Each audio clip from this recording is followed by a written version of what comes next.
जय नारायण की नमस्कार। स्नेही दर्शकों, आप देख रहे हैं अस्त्रोदेव और मैं हूं डीडी शास्त्री। आज का यह एपिसोड आपके लिए बहुत महत्वपूर्ण है क्योंकि यह एपिसोड है ट्रांजिट स्पेशल, अर्थात गोचर में महत्वपूर्ण बदलाव पर। स्नेही दर्शकों, युवराज बुध 7 जनवरी को सायंकालीन 20:52 में सेनापति मंगल की राशि वृश्चिक राशि से आगे बढ़कर देवगुरु बृहस्पति की राशि में प्रवेश करने जा रहे हैं और लगभग 24-25 दिन अर्थात 1 फरवरी तक युवराज बुध देवगुरु बृहस्पति के घर में विराजित रहेंगे।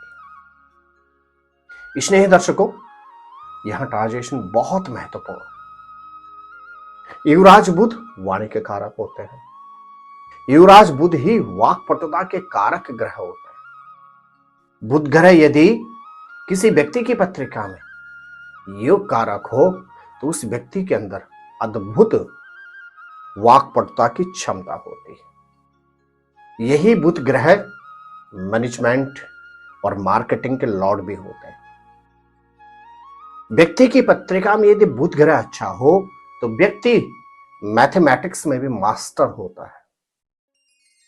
बुध ग्रह यदि व्यक्ति की पत्रिका में अच्छा हो तो कहा जाता है वह व्यक्ति खाली वाणी से ही खा लेता है, अर्थात व्यक्ति के शब्दों पर इतनी अच्छी पकड़ होती है कि व्यक्ति बैठे बिठाए अपने सारे काम करवा लेते। स्नेही दर्शकों, बुध यदि व्यक्ति की पत्रिका में अच्छा हो तो व्यक्ति कम्युनिकेट करना अर्थात सामने वाले को बहुत लाजवाब तरीके से समझा भी सकता है।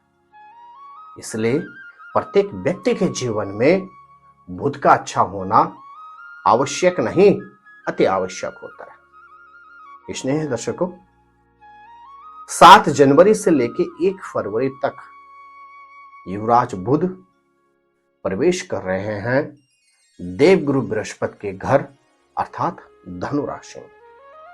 और यदि वाणी को साथ मिल जाए बुद्धि का, यदि वाणी को साथ मिल जाए ज्ञान का, तो इससे अच्छा सुखद संयोग व्यक्ति के लिए हो ही नहीं सकता।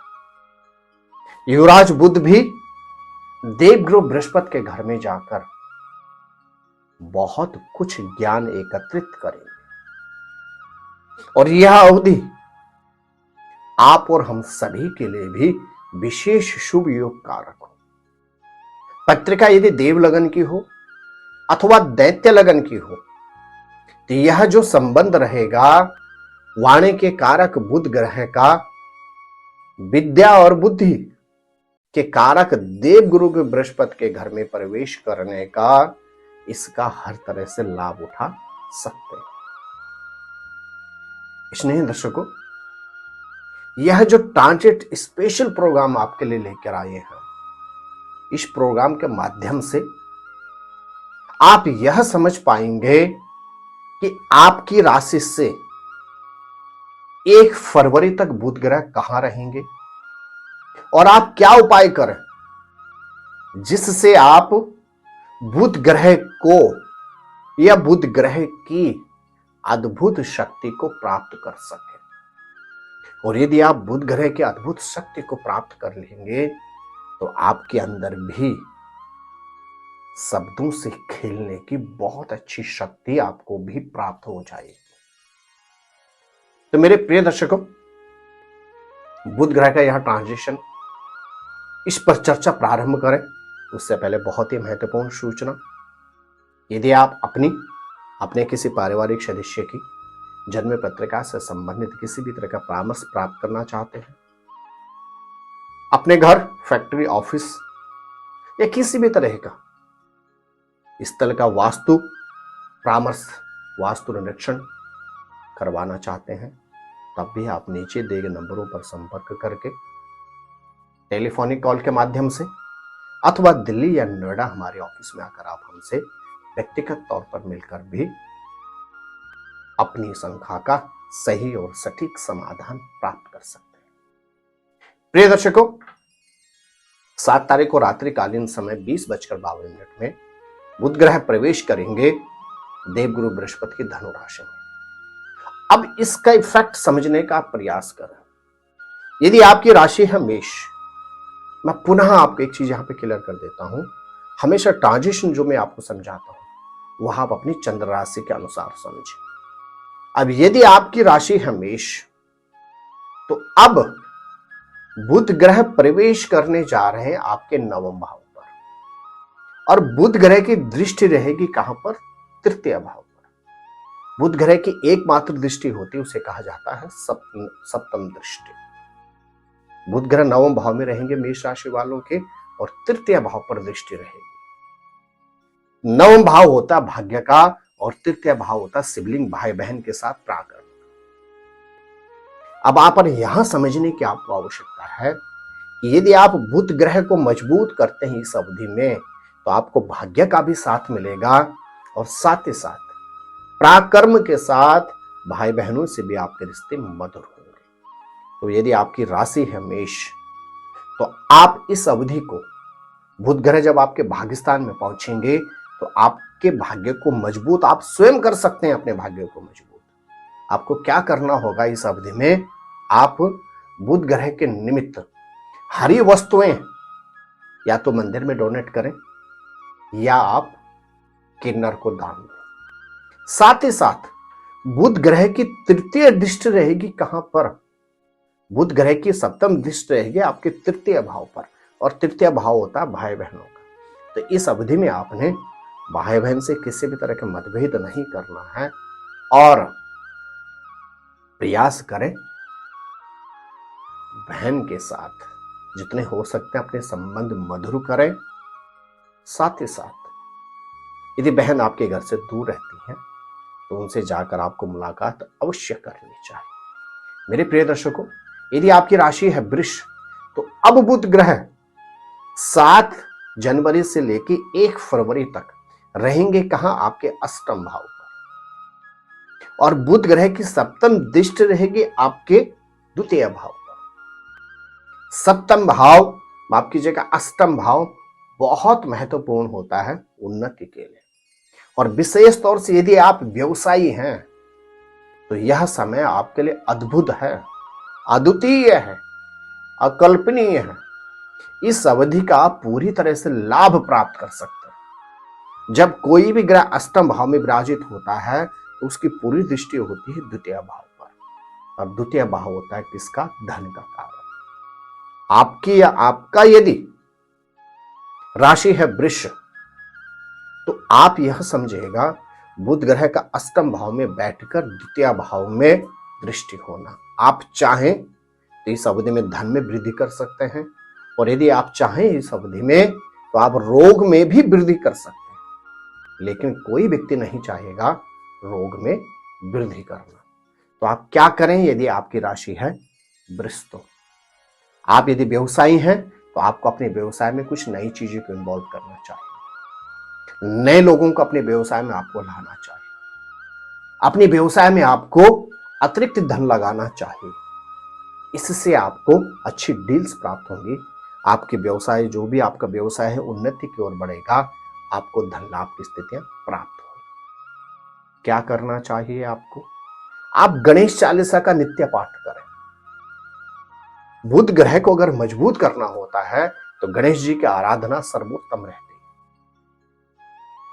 तो आप गणेश चालीसा का नित्य पाठ करें, और साथ ही साथ बुधवार के दिन 5 पीपल के पत्तों पर ओम गंग गणपते नमः, 5 पीपल के पत्तों पर हल्दी या पीले चंदन से ओम गंग गणपते नमः लिखकर किसी भी मंदिर में जाकर गणेश जी के चरणों में अर्पण कर दीजिएगा। आपके व्यवसाय में 4 चांद लगेंगे, आर्थिक क्षेत्र में उन्नति होगी, रोग से आपको निवृत्ति प्राप्त हो। मेरे प्रिय दर्शकों, यदि आपकी राशि है मिथुन, आपके राशि के जो स्वामी है बुध ग्रह अब पहुंच रहे हैं आपके 7वें भाव पर, और सप्तम भाव में कोई भी ग्रह जाना सर्वोत्तम होता है। किसके लिए? आत्मचिंतन के लिए। सर्वोत्तम रहता है अपने ज्ञान को बढ़ाने के लिए। बुध ग्रह इस अवधि में स्वयं देवगुरु बृहस्पति में घर में जाकर स्वयं को भी आत्मचिंतन करेंगे और अपने ज्ञान को और बढ़ा गए। इसी तरह से यदि आपकी राशि है मिथुन तो आपके लिए अनुकूल समय।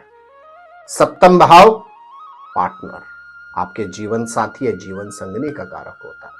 लगन आपके शरीर का कारक होता है। इस अवधि में अगर मिथुन राशि वालों की हम बात करें तो शारीरिक क्षेत्र में बहुत अच्छा समय रहेगा और दाम्पत्य जीवन में भी सुखद आभास, सुखद समय व्यतीत होगा। 7 जनवरी से लेकर 1 फरवरी तक आपने क्या करना है जिससे आप वाक्पटु हो और जिससे आपके दाम्पत्य जीवन में चीजें और सुधार की तरफ आए।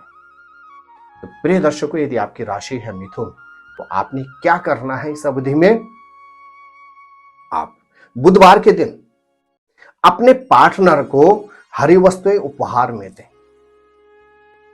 बुधवार के दिन अपने पार्टनर को हरी वस्तुएं उपहार में दें और साथ ही साथ बुधवार के दिन गौशाला में जाकर गौ माता को आपने हरा चारा खिलाना है। आप निश्चित मान के चलेगा आपको हर तरह से उन्नति समृद्धि प्राप्त होगी। प्रिय दर्शकों, यदि आपकी राशि है कर्क तो अब बुध ग्रह पहुंच रहे हैं आपके 6ठे भाव में और बुध ग्रह की दृष्टि रहेगी कहां पर? द्वादश भाव में। वैसे भी कर्क लगन वालों के लिए बुध ग्रह सबसे ज्यादा विपरीत होते हैं, बहुत अच्छे योग कारक नहीं होते हैं। बुध और चंद्रमा की एक तरह से ग्रहण के समान होती है, लेकिन यदि आपकी राशि है कर्क तो आपके लिए भी स्वर्णिम अवसर है। आपके ग्रह नक्षत्र स्पष्ट कहते हैं कि 7 जनवरी से लेके 1 फरवरी तक यदि आप बुध ग्रह के कुछ विशेष उपाय करते हैं तो आप पुराने रोग से निवृत्त हो सकते हैं। आपसे जो लोग ईर्ष्या जलन द्वेष वाले हैं उनसे आपको मुक्ति मिल सकती है और अचानक जो आपके जीवन में घटनाएं दुर्घटनाएं होती हैं उससे भी आप मुक्त हो सकते हैं। तो क्या करना है यदि आपकी राशि है कर्क? तो आप, क्योंकि बुध आपकी पत्रिका में हम आ गए हैं 6ठे भाव पर, आपने क्या करना है? बुधवार के दिन हरे वस्तुएं किन्नर को डोनेट करनी है। आप इस बात का बिल्कुल गंभीरता से सुनिए। यदि राशि आपकी कर्क, आपने बुधवार के दिन हरी वस्तुएं किन्नर को डोनेट करनी है और साथ ही साथ बुधवार के दिन दुर्वा घास और लड्डू गणेश जी को अर्पण करने। आप बुधवार के दिन किन्नर को हरी चीजें डोनेट करें, दुर्वा घास और लड्डू आप अर्पण करते हैं किसको? गणेश जी को। तो बुध ग्रह की आपको अनुकंप कृपा प्राप्त होगी जिससे आप शत्रुओं से मुक्त हो सकते हैं, आप ऋण से मुक्त हो सकते हैं, पुरानी बीमारी रोग से आप मुक्त हो सकते हैं और अचानक जीवन में जो घटनाएं दुर्घटनाएं हो सकती हैं उससे भी आपको मुक्ति प्राप्त हो सकती है। स्नेह दर्शकों, यह हमारा एपिसोड था जो विशेष एपिसोड है ट्रांजिशन स्पेशल से संबंधित। यदि आप पहली बार हमारे इस YouTube चैनल पर आए हैं तो आप चैनल को अवश्य ही सब्सक्राइब कर लें, क्योंकि लगभग 3 दशकों से भी अधिक अवधि से ज्योतिष के क्षेत्र में प्राप्त किया हुआ अनुभव, लाखों शिष्यों की पत्रिका को देखने के बाद विवेचना करने के बाद जो अनुभव हमें प्राप्त है उसके आधार पर हम आपके लिए राशिफल, ट्रांजिशन स्पेशल प्रोग्राम, रत्न से संबंधित विशेष प्रोग्राम, उपायों से संबंधित विशेष प्रोग्राम एपिसोड्स, बार त्योहार से संबंधित विशेष एपिसोड्स बनाकर लेकर आते हैं। ये आपको तभी प्राप्त हो पाएंगे जब आप चैनल को सब्सक्राइब करेंगे और बेल आइकॉन ऑन करके रखें। तो मेरे प्रिय दर्शकों, आप स्वस्थ रहें, मस्त रहें, अपना ख्याल रखें। मिलते हैं आपसे अगले एपिसोड में। तब तक के लिए जय माता दी, जय नारायण की जय श्री राम।